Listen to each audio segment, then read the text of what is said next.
देख सकूँ मुझे आज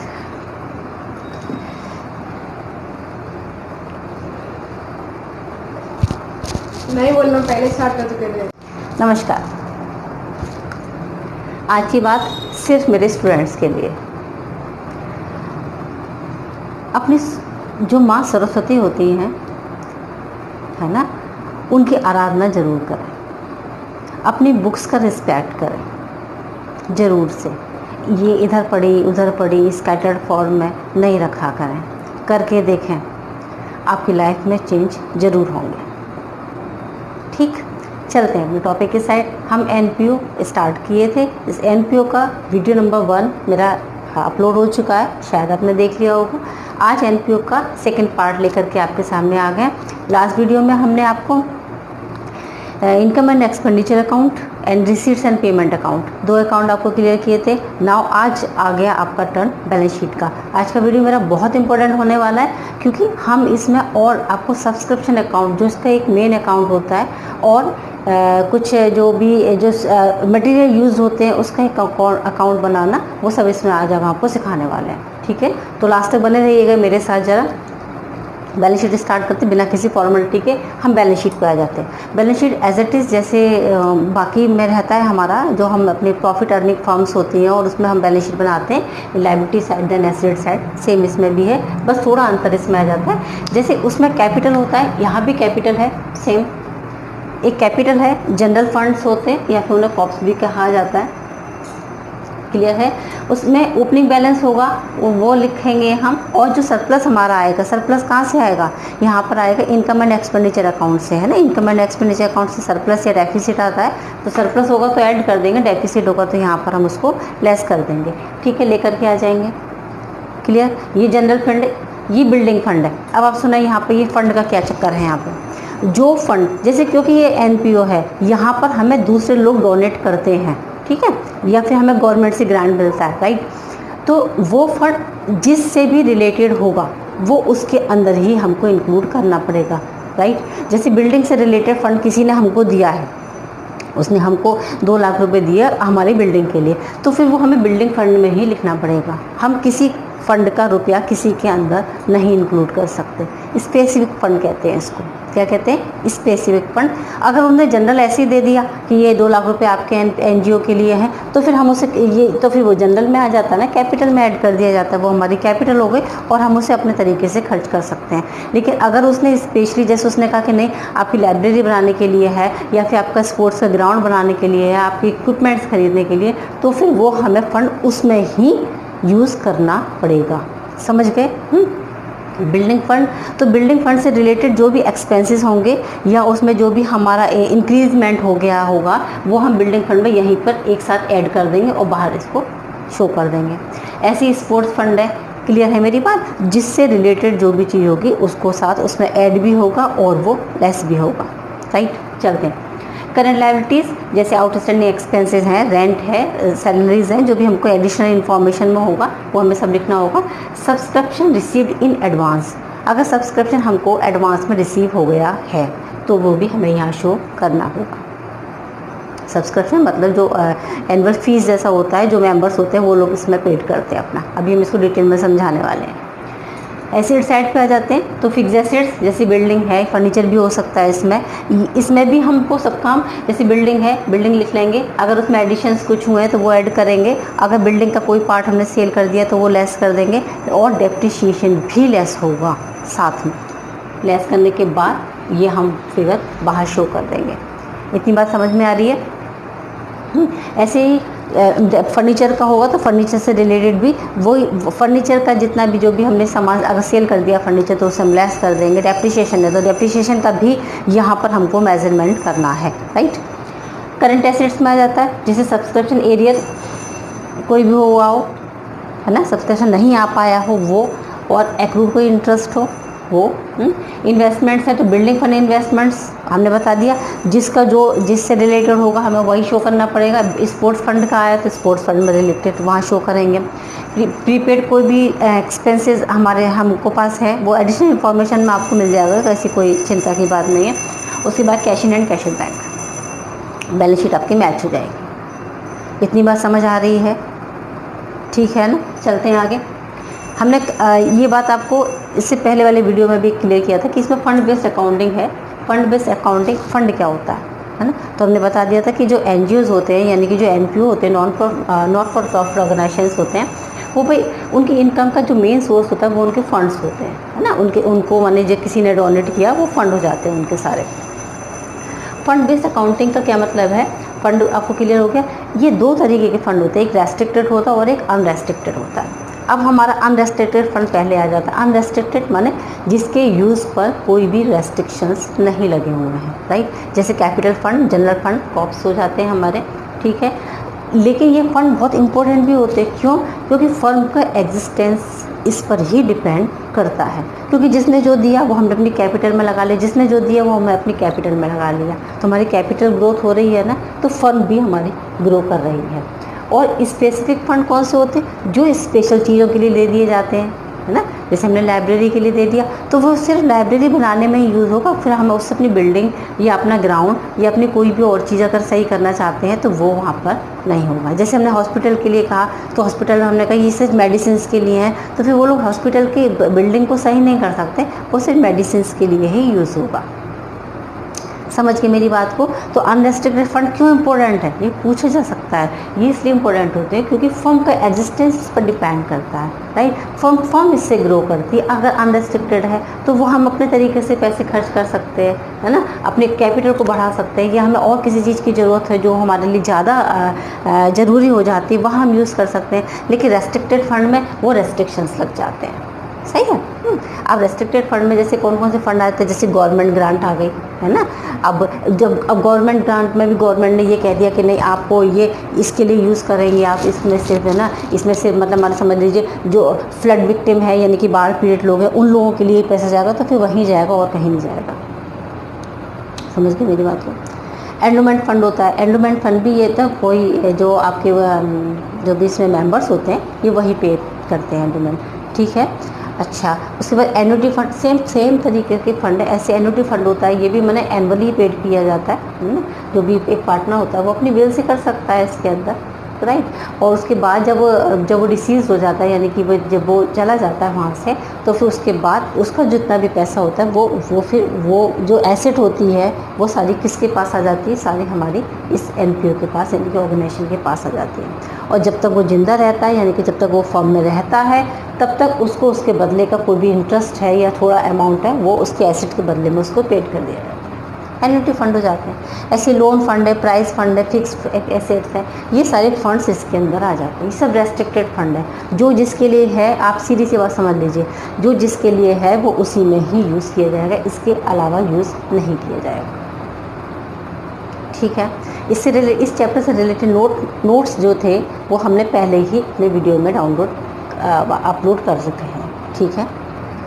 तो आप वहाँ से इसको पढ़ सकते हैं, क्योंकि इसकी थ्योरी भी बहुत इंपॉर्टेंट है। ये चैप्टर ही अपने आप में बहुत इंपॉर्टेंट है।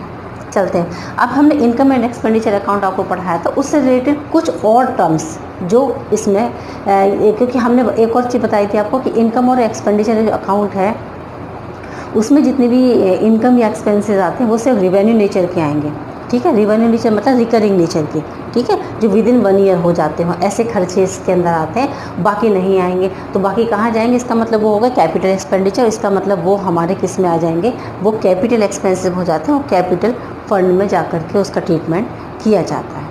क्लियर? अब हम ये शुरू कर देते हैं जो आपके इम्पोर्टेंट चीज़ें हैं वो। जैसे सबसे पहले आता है एंट्रेंस फीस, है ना।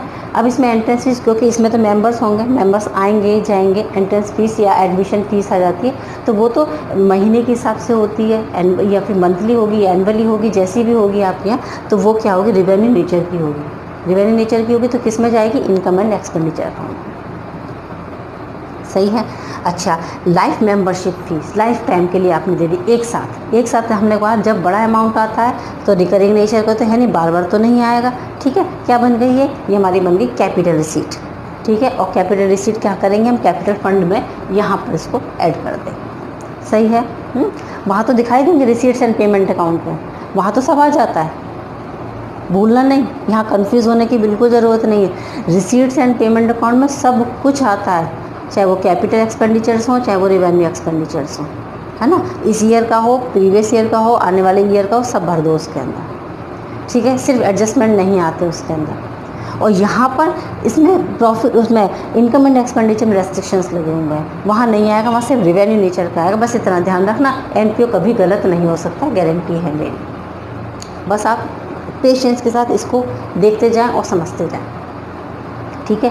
क्योंकि नंबर ऑफ क्वेश्चंस नहीं, फिर बार बार कह रहे हैं नंबर ऑफ क्वेश्चंस नहीं, अगर आपका मेरा ये कॉन्सेप्ट क्लियर हो गया ना तो एनपीओ गलत नहीं होगा, गारंटेड, नहीं गलत हो सकता।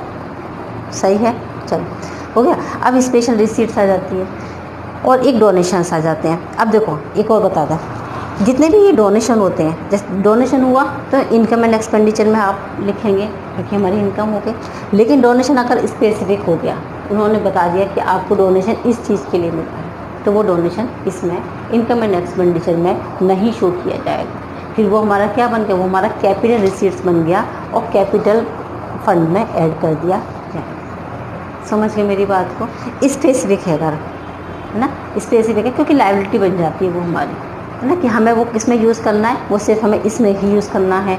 हमारी जिम्मेदारी बनी कि नहीं बनी, तो फिर वो क्या, इसीलिए स्पेसिफिक चीज़ें वो इसमें नहीं, इनकम एंड एक्सपेंडिचर में नहीं शो की जाए, जनरल चीज़ें शो की जाती है, रेवेन्यू नेचर की। क्लियर है मेरी बात?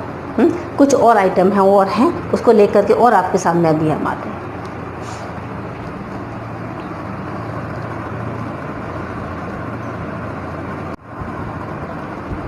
चले नेक्स्ट अकाउंट बताएं, और छोटे छोटे से देखो।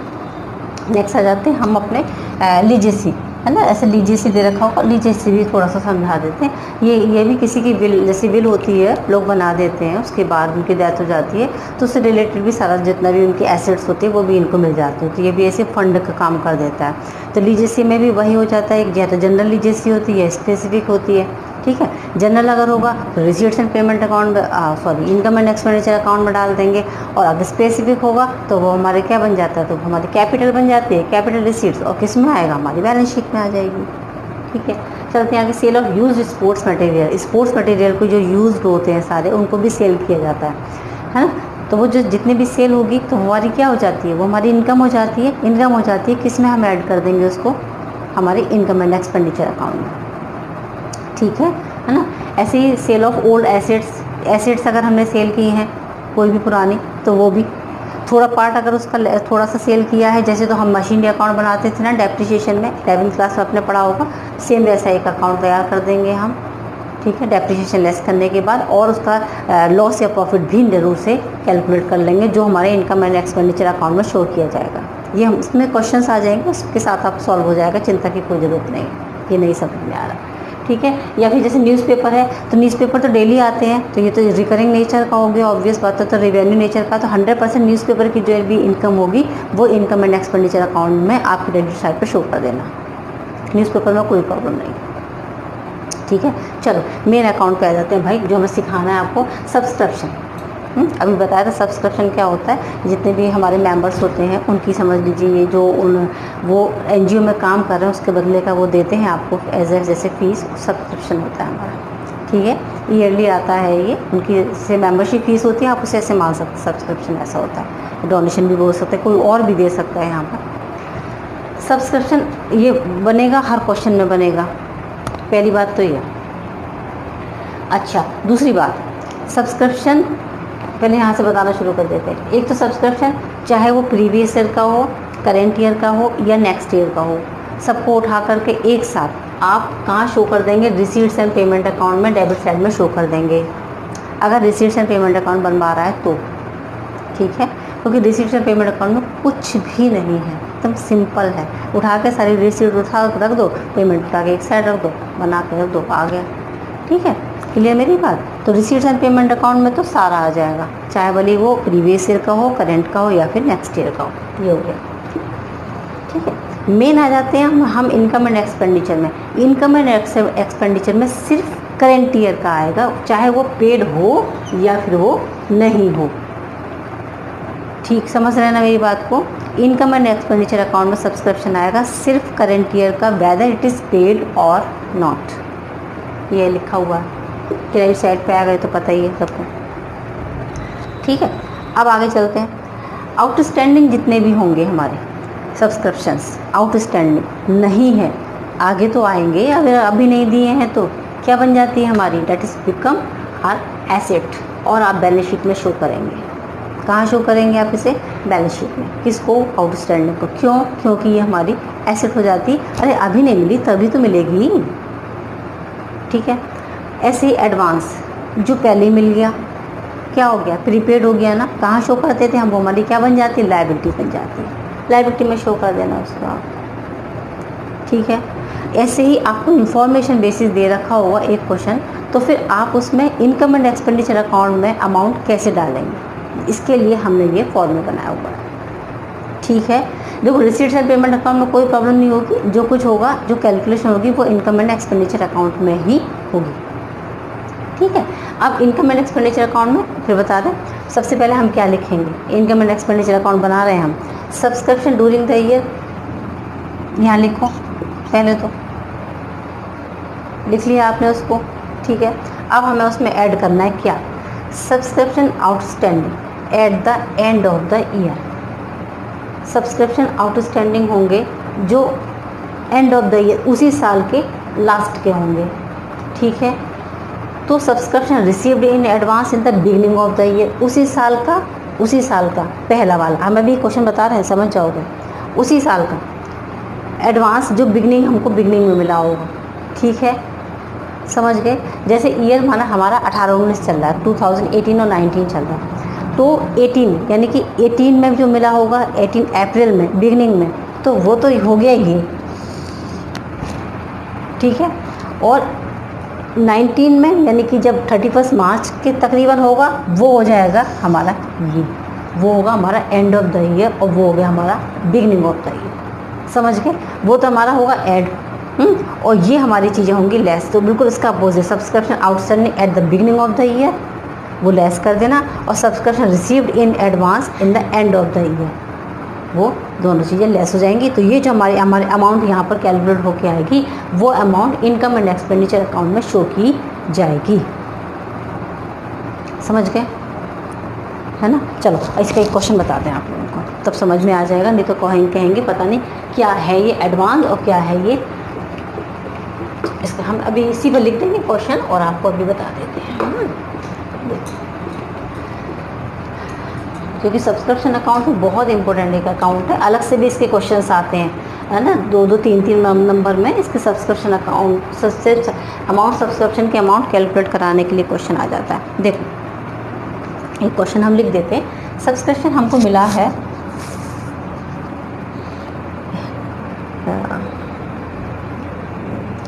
31 मार्च 2017 का है, 1,25,900, ठीक है। इसका मतलब हमारा ये जो ईयर चल रहा है वो कौन सा हो गया, 2016 और 17, क्लियर है। ईयर जरूर मेंशन कर लेना अपना, तभी तो समझ में आएगा कि बिगनिंग क्या चल रही है और एंड क्या चल रहा है, समझ गए। अच्छा, अब इन्होंने इसमें हमको बताया है आउटस्टैंडिंग है 31 मार्च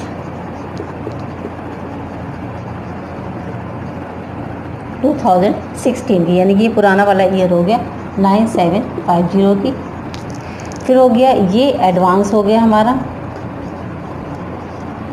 वही बिल्कुल सेम टू सेम 16 मई 4500 का।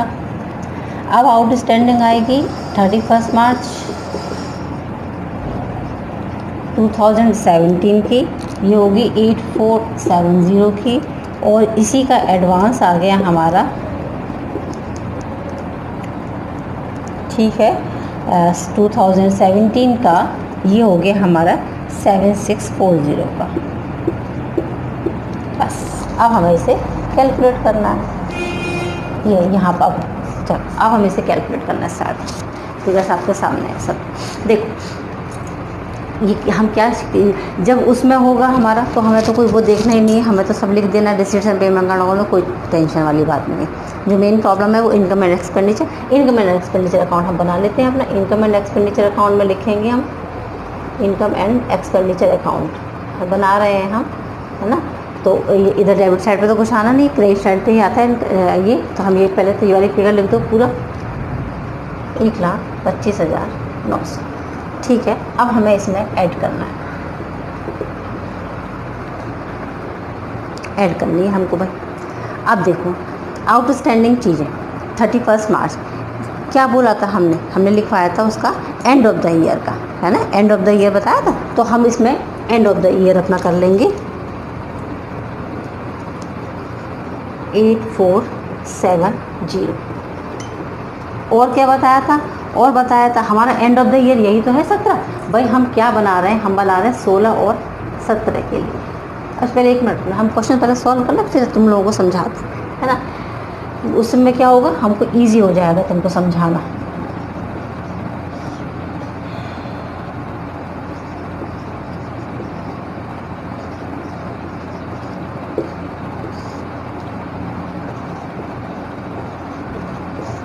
देखो हमारे हाथ फ्री होगा। देखो हमारा क्या था 16 17 है, 16 17 है ना। तो 16 यानी कि 1 अप्रैल से लेकर 31 मार्च, 16 तो इसमें आ गया और 17 इसमें आ गया, ठीक है ना। तो बिगनिंग 16 में जाएगी और एंड 17 में आ गया, यही तो है, हमने यही तो ऐड करना था। 8470 ये आ गया 31 मार्च आउटस्टैंडिंग, सही है। Outstanding at the end of the year, है ना, उसका उसी साल का एंड हमारा क्या था 17 था, 8470, क्लियर है। और क्या ऐड करना है, एडवांस हमको ऐड करना है किसका, बिगनिंग ऑफ द ईयर, ये रहा।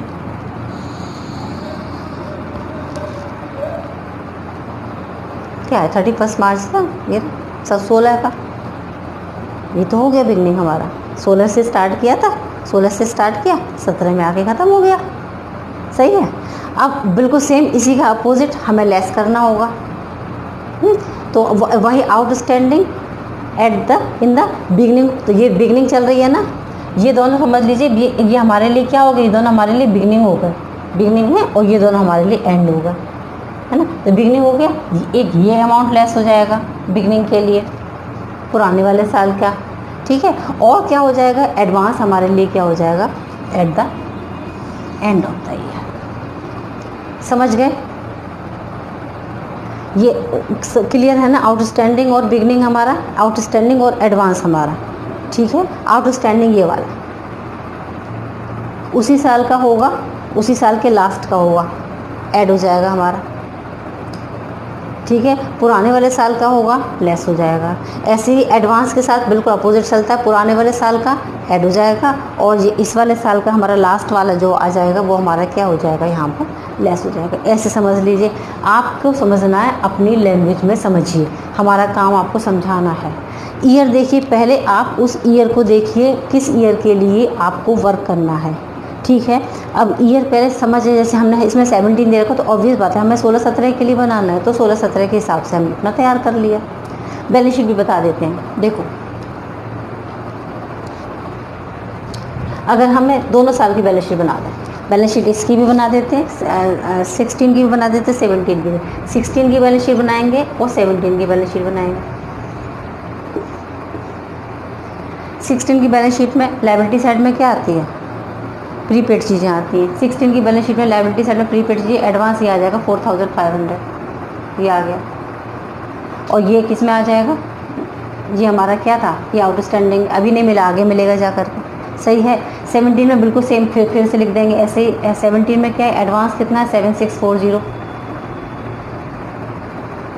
7640, ये हमारा एडवांस हो गया, ये हमारी लायबिलिटी बन गई यहाँ पर, और ये हमारी एसेट बन गई कितने रुपए, आउटस्टैंडिंग है 8470, अभी नहीं मिले फिर मिलेंगे, लो इसीलिए तो इसको ऐड किया 8470 को, ये आ गया, क्योंकि अभी नहीं मिला फिर मिल जाएगा, और ये मिल चुका है हमको पहले से, इसलिए लेस कर दिया गया है, समझ गए, ठीक है। ऐसे ही ये 4500 और ये 9750 पुराने वाले ईयर का था, जो इस ईयर में वर्क हो गया होगा। क्लियर है मेरी बात इतनी। सब्सक्रिप्शन अकाउंट मुझे नहीं लगता कि इसमें अब प्रॉब्लम आपको होनी चाहिए, है ना। और समझें और अच्छे से समझें इसको, क्योंकि जब तक देखिए एक और चीज़ बता दें, समझने की कोशिश आपको करनी पड़ेगी बच्चे, ठीक है। हम कितना कंटेंट देंगे, हमने दे दिया अपनी साइड से ना, अब आपकी बारी है कि आप उसे किस तरीके से समझते हैं, समझ रहे हैं ना, है ना जी। क्योंकि हमारा काम तो सिर्फ आपको बताना होगा, नंबर ऑफ़ क्वेश्चंस तो हम नहीं बता सकते, है ना, उसकी एक लिमिट होती है। आप कॉन्सेप्ट को क्लियर करें और फिर क्वेश्चन को हैंडल करें। सब्सक्रिप्शन में मेन चीज़ आपको देखनी होगी वो ईयर, कि आप किस ईयर के लिए वर्क कर रहे हो, बस उसकी बिगनिंग और उसका एंड, और आपका काम बिल्कुल कंप्लीट होगा, गलत हो ही नहीं सकता है, गारंटी है मेरी, ठीक है। अब सब्सक्रिप्शन अकाउंट के जो स्पेशली क्वेश्चंस आपको जहाँ से भी अवेलेबल हों, आप उसे, आपके पास जो भी स्टडी मटेरियल हो, आप उससे सब्सक्रिप्शन अकाउंट के क्वेश्चंस ज़रूर से सॉल्व कर लें, क्योंकि ये तो पेपर में आता ही आता है, ठीक है। चलो अब इसके आगे नेक्स्ट कुछ और अकाउंट्स और बता देते हैं, बस उसके बाद डायरेक्टली हम बड़े न्यूमेरिकल जो भी होंगे आपके वो लेकर के शुरू हो जाएंगे आपके साथ।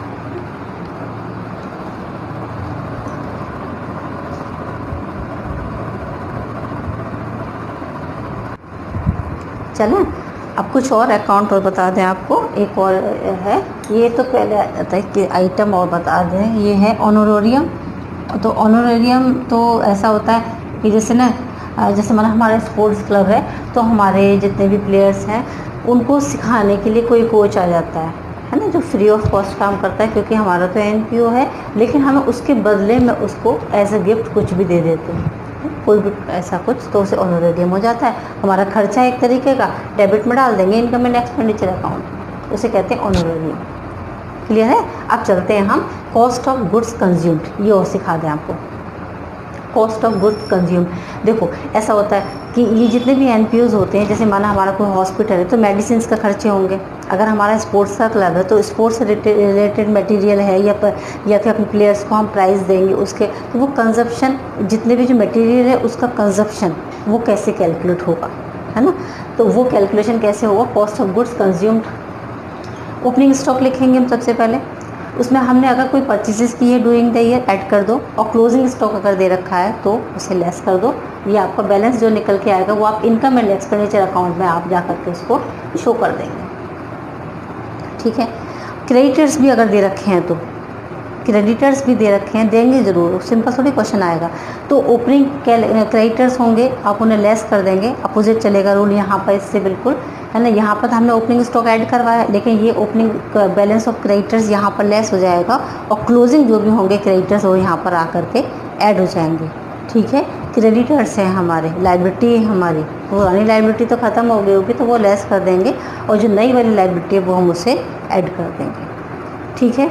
अब हम इसका एक क्वेश्चन भी हमने आपको लिख दिया है और समझा भी देंगे। देखो स्टॉक ऑफ मेडिसिन दे रखा है, एक 17 का है और एक 18 का है। तो ये हमारा ओपनिंग स्टॉक हो गया, और ये हमारा क्लोजिंग स्टॉक हो गया 5 लाख का, 3 लाख 5 लाख है।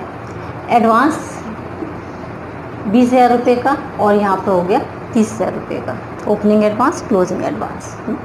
क्रेडिटर्स हैं, ओपनिंग है 2,10,000 के, और ये है 3,05,000 रुपीज़ के। अमाउंट पेड टू मेडिसिन के लिए जो अमाउंट पेड हुई है वो कितनी है, 13 लाख की है ना। अब हमें मेडिसिन कंज्यूम यहाँ पे कैलकुलेट करना है, कुछ नहीं है, इनकम एंड एक्सपेंडिचर अकाउंट में मेडिसिन कंज्यूम लिख देंगे, हमने सॉल्व कर दिया, टाइम वेस्ट नहीं होता, जल्दी जल्दी हो जाता है सब काम, नंबर ऑफ क्वेश्चंस करा देंगे, ये हमारा मोटिव है। मेडिसिन कंज्यूम में सबसे पहले आप पेमेंट लिख लें, कितना पेमेंट किया है, 13 लाख का लिख लेंगे हम। अब पहले सेम रूल लगेगा कि ओपनिंग को ऐड कर दो, क्लोजिंग को लेस कर दो। हमने ओपनिंग को ऐड कर दिया 3 लाख को, और क्लोजिंग को लेस कर ली, 11 लाख हमारा ये आ गया, सही है ना। अब हम चलेंगे एडवांस की साइड, एडवांस 20,000 रुपये का, ओपनिंग को ऐड कर लो, क्लोजिंग को लेस कर लो, एडवांस का भी काम ख़त्म हो गया, ठीक है, उसी ईयर का है ना, तो कोई दिक्कत ही नहीं है कैसी भी। चल अब क्रेडिटर्स में रूल अपोजिट हो जाता है, हमने बताया था, तो रूल क्या लगेगा, 3,05,000 रुपीज़ तो ऐड होंगे, और 2,10,000 ये लेस हो जाएंगे। मेडिसिन कंज्यूम हमारा आ जाएगा 11,85,000। सारे जितने भी जो गुड्स कंज्यूम्ड आएंगी आपके पेपर में, या स्पेशल क्वेश्चन भी आ जाता है इसका भी, जैसे हमने सब्सक्रिप्शन के लिए बोला था वैसे इसके भी आते हैं, तो यही रूल इसमें अप्लाई हो जाएगा। अब आप इसमें नंबर ऑफ़ क्वेश्चंस कर सकते हैं, ठीक है। अच्छा, अब ये बता दें कि इसकी बेसिस पर अगर ये हमसे बैलेंस शीट बनवा दें तो बैलेंस शीट में हम क्या क्या आइटम डालेंगे, कोई प्रॉब्लम नहीं है बिल्कुल। आप क्रेडिटर्स दिखाएंगे बैलेंस शीट में 2,10,000 की ओपनिंग, समझ गए। ओपनिंग क्रेडिटर्स दिखाएंगे हम कितने के, 2,10,000 रुपीज़ के। और किधर, लायबिलिटी साइड में। और हम उधर आ जाते हैं एसेट साइड में। एसेट में हमारा क्या दिखाया जाता है, क्लोजिंग स्टॉक दिखाते हो आप, 5 लाख रुपीज़ का क्लोजिंग हो गया, ये स्टॉक दिखा दोगे। और हम दिखा देंगे एडवांस टू सप्लायर, हमने इनको एडवांस दिया है ना अपने क्रेडिटर्स को, है ना, तो एडवांस यहाँ पर क्या हो गया, आउटस्टैंडिंग हो गया ना, तो ये रूल अपोजिट हो जाता है ना। तो यहाँ पर ये 30,000 रुपये क्योंकि हमने पहले ही दे दिया तो हमारी क्या बन गई, एसेट बन गई ये 30,000 रुपये, क्योंकि हमने उनको पहले ही पैसे दे दिए। ये वाले नहीं, ये तो उस वाली बैलेंस शीट में आ गए होंगे, इससे पुरानी वाली बैलेंस शीट में आ गए होंगे। ये इस वाली बैलेंस शीट में जब हम बनाएंगे इस ईयर की बैलेंस शीट में 17-18 में, तो ये 30,000 रुपये यहाँ पर शो किए जाएंगे एडवांस टू सप्लायर के नाम से, और क्लोजिंग स्टॉक शो करेंगे बस, और क्रेडिटर शो करेंगे अपने लायबिलिटी साइड में। हो गया फिनिश। तो आपका ये बैलेंस शीट भी कम, क्योंकि हमेशा हर क्वेश्चन में बैलेंस शीट में ये लोग फिगर्स ज़रूर शो करवाते हैं, वो आपको समझनी पड़ेगी। इतना क्लियर हो गया है मेरा, ठीक है। बस आज के लिए इतना ही। नेक्स्ट वीडियो में अब आपके सामने हम आएंगे छोटे से छोटे और थोड़ा सा लेवल हाई करते हुए कुछ न्यूमेरिकल क्वेश्चन लेकर के एमपीओ के, ठीक है। तो इसको आप समझ लीजिए children. Take care and good bye.